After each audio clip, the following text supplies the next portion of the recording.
Bonjour à tous et bienvenue sur la chaîne YouTube d'Automobile Propre aujourd'hui pour une vidéo qui va un peu clôturer toutes les annonces du constructeur Volkswagen. Si vous êtes lecteur de notre site internet, si vous êtes abonné à notre chaîne YouTube, et bien vous l'avez vu que Volkswagen a annoncé toutes ses déclinaisons GTX, de l'ID Buzz, de l'ID3 et on va terminer ici avec cette ID7 GTX que vous pouvez d'ailleurs d'ores et déjà aussi retrouver dans sa version Tourer sur le site d'Automobile Propre mais également sur notre chaîne YouTube. Et bien avant justement de passer à la découverte de cette ID7 GTX, la version berline sportive. Je vous invite justement à vous abonner à notre chaîne YouTube, cocher la petite cloche des notifications et c'est parti. On va maintenant passer à la découverte de cette ID7 GTX. Alors d'abord, concernant les dimensions de cette ID7 GTX, eh bien elle a les mêmes proportions, les mêmes dimensions que la version Tourer. On est sur 4,96 m de longueur, 1,53 m de hauteur et 1,86 m de largeur. Attention, il s'agit de la largeur hors rétroviseur. Volkswagen ne communique pas sur la largeur avec les rétroviseurs déployés et on est également sur un empattement qui fait 2,87 m. On va maintenant se parler de la motorisation qui est intégrée à ID7 GTX et la même base que sur la version Tourer, à savoir que c'est ici transmission intégrale 4Motion avec deux moteurs, le plus puissant sur l'essieu arrière, c'est lui qui va vous apporter bien cette sensation de conduite d'une propulsion, moteur synchrone aimant permanent à l'arrière 210 kW et un moteur asynchrone à l'avant d'une puissance de 80 kW. On est là sur une plateforme qui développe une puissance de 250 kW cumulée, soit 350 chevaux. C'est 40 kW de plus que la version ID7 Pro. Le 0 à 100 serait lui effectué en 6 secondes. Bon, sans surprise, cette ID7 GTX eh bien, reprend les codes couleurs des autres modèles de la gamme avec ce rouge roi métallisé assez joli. Alors c'est vrai que là en studio peut-être qu'on s'en rend pas bien compte. Alors on aime ou on n'aime pas, mais c'est de toute façon ici la signature stylistique. Et ce qui distingue également les modèles GTX, eh bien c'est ce qui se passe dans la calandre. Ici on a d'abord ces deux petits éléments optiques, ces deux petits éléments lumineux LED qui forment une flèche, donc habillée de ces inserts noirs brillants. Alors on voit pas très bien, il y a un petit reflet, mais voilà. Donc on a ici ces éléments et puis surtout on a cette calandre qui, au-delà eh bien d'être un peu appelée nid d'abeille, fait tout simplement référence au X ici de GTX que vous retrouvez eh bien ici dans les éléments de la calandre. Volkswagen est également très content eh bien de pouvoir compléter cette signature IQ Light par désormais eh bien ce logo lumineux, désormais autorisé par la législation. Ils avaient hâte, ça fait un moment déjà que le constructeur y pensait, voulait le faire, donc c'est désormais intégré sur ces modèles. On retrouve également, alors ça va dépendre des différents niveaux d'équipement et des différentes options. Comme toujours, on va retrouver des choses qui seront proposées en option sur certains des modèles. Tous les détails seront un peu à venir au moment de toutes les précisions des tarifs, etc., que l'on n'a pas pour l'instant. Mais on retrouve ces très jolis blocs phares également. Regardez, c'est quand même très stylisé, très travaillé. Et on a donc ces phares matriciels LED qui devraient également offrir un confort visuel sur la route assez remarquable. Elle est ici chaussée en jantes 20 pouces. Il y aura des déclinaisons en 21 pouces. Ici, on est sur 235/45 par 20. Là encore, avec des jantes en noir brillant. On se dit quand même que si jamais ça accroche un trottoir, ça risque de faire mal. Et puis regardez, petite subtilité, voilà, on a un logo flottant, donc qui devrait rester plat lorsque vous allez, enfin qui devrait rester droit lorsque on va tout simplement rouler, lorsque le véhicule va rouler. Le bas de caisse également, noir brillant, pareil pour la jante à l'arrière, coque de rétroviseur noir brillant, le badge ici GTX. On va maintenant passer à l'arrière. Comme vous le savez, ce badge GTX eh bien, signifie qu'on est là en présence d'une berline sportive. Pour autant, dans le style, elle reste presque assez sage. Voilà, je pense qu'on est un peu d'accord. On ne voit pas de diffuseur à l'arrière qui soit proéminent, très marqué.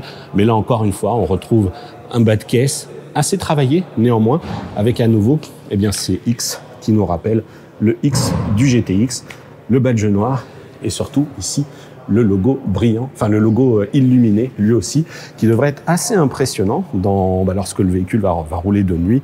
Donc là encore, signature IQ Light, plutôt réussi je trouve, n'hésitez pas. Dites-nous ce que vous en pensez.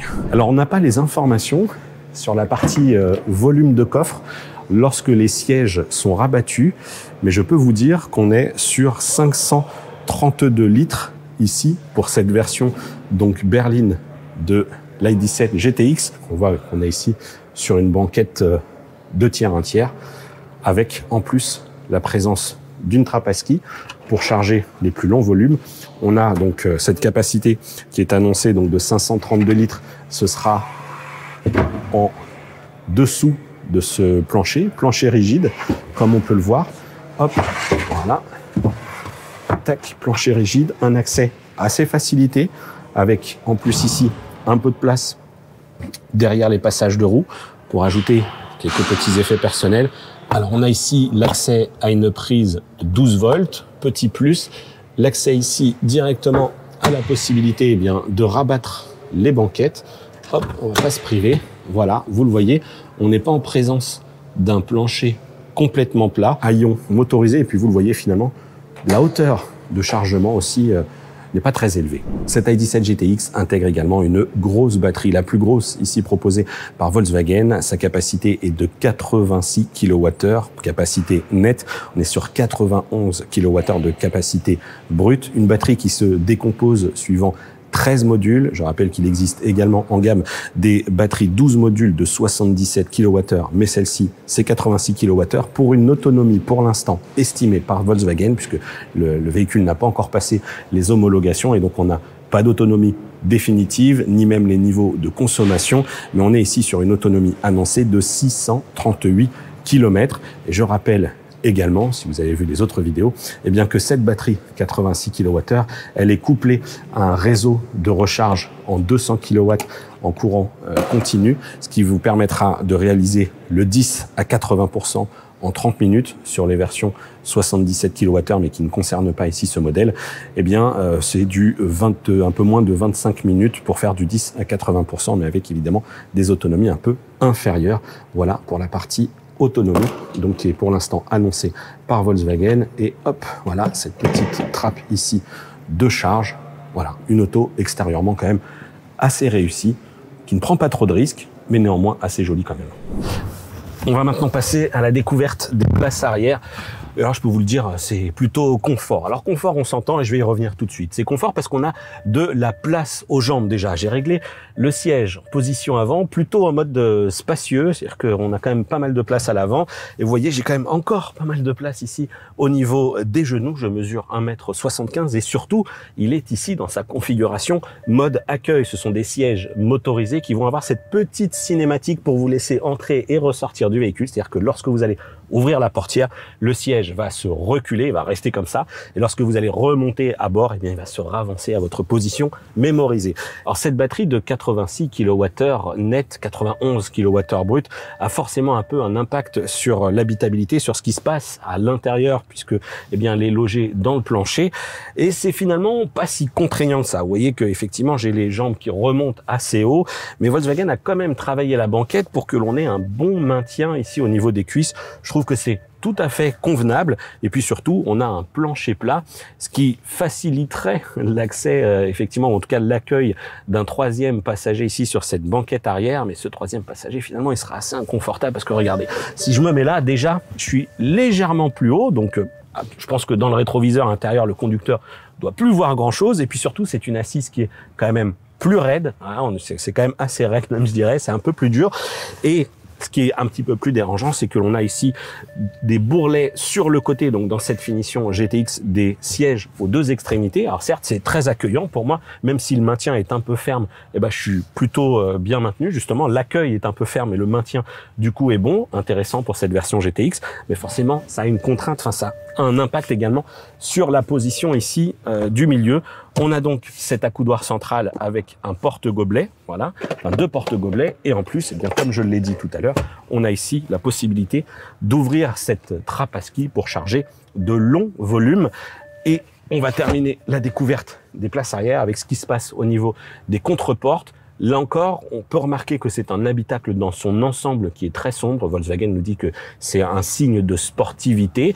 Il nous rappelle également, eh bien, que ici, on n'a pas de cuir véritable. Ce sont des cuirs dits vegan. Et pour autant, ils ont beaucoup travaillé sur la texture et l'effet visuel de ces matériaux pour que le rendu, justement, se rapproche énormément du cuir véritable. Et c'est vrai que ça fonctionne plutôt bien, que ce soit, sur les sièges ou sur les contreportes. Des contreportes également qui font appel également à ce tissu microfibre qui est très agréable également au toucher, très premium. Voilà, on est vraiment dans cette jolie finition GTX et on retrouve justement aussi dans cette finition GTX ces inserts noirs brillants au niveau des contreportes, que ce soit ici sur la partie haute avec ces effets visuels très jolis d'ailleurs avec ces inserts lumineux rouges ici en l'occurrence. Le bandeau également, ce liseré rouge qui là encore est propre à cette finition GTX entre surpiqûre rouge et bandeau rouge. Mais on a également ces inserts noirs brillants à des endroits comme ici au niveau du levier de la commande, du bouton de commande de lève-vitre. Et c'est quand même pas génial parce qu'on sait que c'est un matériau qui est salissant, on sait que c'est un matériau aussi qui prend très bien les rayures. La console centrale ici c'est plutôt bien parce qu'elle ne déborde pas trop sur les places arrière. Donc là encore on a un beau volume, un bel espace aux jambes. On a ici 2 prises USB type C et les commandes de climatisation pour l'arrière avec des sièges chauffants. Voilà, ce qu'il faut retenir, c'est que c'est quand même très très bien fini avec en prime ce large toit panoramique Smart Glass. Très quali ce bruit. Je ne vais pas trop m'attarder sur la présentation de ce qui se passe aux places avant, parce qu'on vous en avait déjà parlé dans la découverte de l'i17 dans cette version Tourer GTX. Néanmoins, il faut quand même bien se redire que c'est très très bien fini, hein, même s'il est vrai que Volkswagen nous dit qu'on est là sur des matériaux vegan. L'imitation de la peau est quand même très très réussie. Une belle planche de bord qui, d'ores et déjà, c'est vrai que c'est une présentation statique, mais permettent d'entrevoir de très jolies choses. Le très grand affichage tête haute, c'est vraiment assez impressionnant. Et puis toujours ce très très grand écran de 15 pouces de diagonale.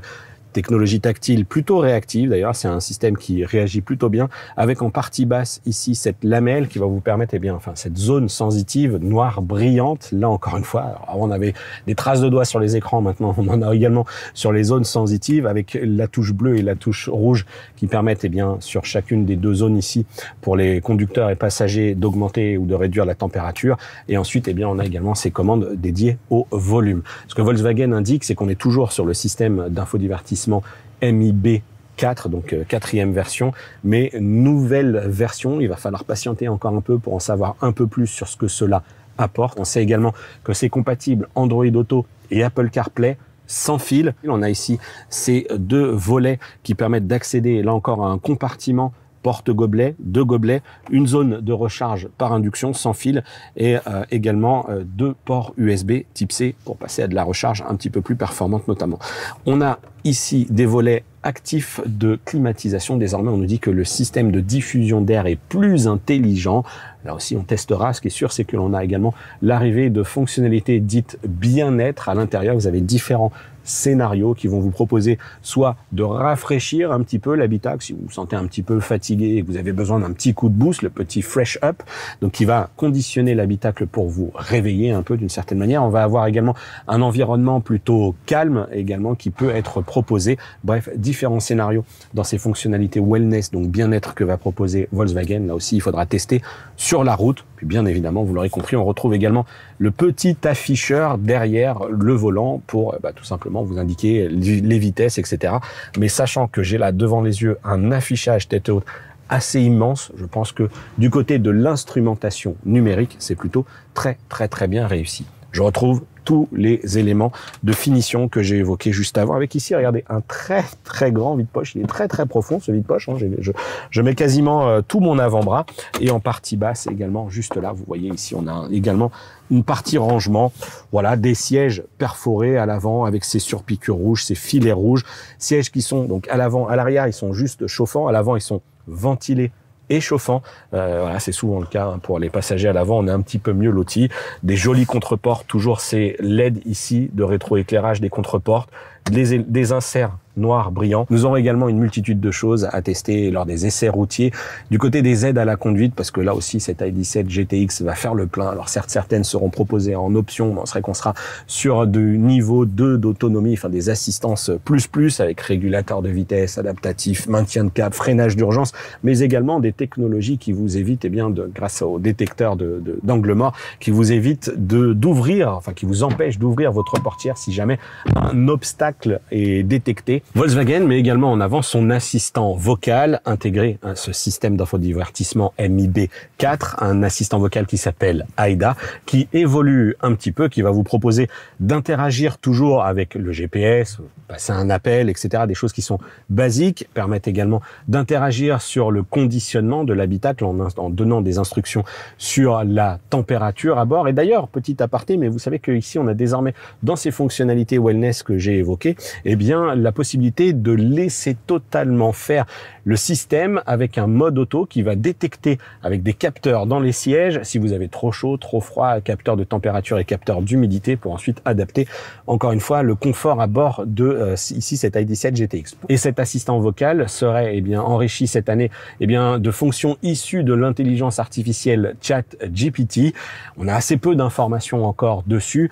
Volkswagen indique qu'il est capable d'aller piocher dans les bases Wikipédia, alors peut-être pour demander des informations sur des monuments que vous pourriez croiser sur votre route. Tout ça, il faudra tester avec une connectivité et puis surtout en étant à l'extérieur d'un bâtiment. Bref, voir un petit peu comment cela se comporte. Et puis Aida, c'est aussi la possibilité d'interagir avec des éléments techno nouveaux ici, comme le fameux eh bien toit panoramique Smart Glass, en lui disant eh bien bonjour Aida, il fait trop lumineux dans la voiture.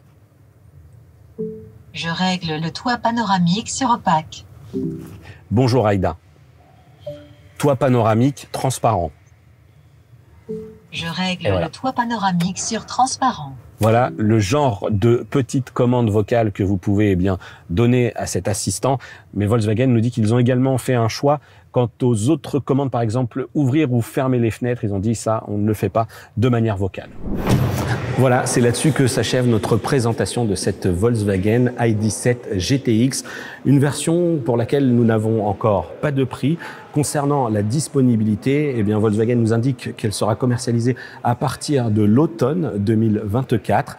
On n'a pas plus d'infos, on sait que la version Tourer débarquera, elle, au moment de l'été. Alors, il a été évoqué ici un mois de juin, mais bon, on va dire que ça sera à l'été pour la version break et à l'automne pour cette version-là. Je vous invite maintenant à réagir dans l'espace commentaire. Dites-nous ce que vous avez pensé de ce modèle et puis également, n'hésitez pas à vous abonner à notre chaîne YouTube si ce n'est pas déjà fait. Cochez la petite cloche des notifications, mais suivez-nous également sur nos réseaux sociaux. C'est encore le meilleur moyen d'être alerté de toutes nos publications. Et bien évidemment, vous avez également le site internet d'Automobile Propre pour retrouver les vidéos, mais aussi tous les articles consacrés à cette nouvelle famille GTX que Volkswagen a présenté ici, ID3, ID Buzz. Bref, n'hésitez pas à consulter tous ces contenus.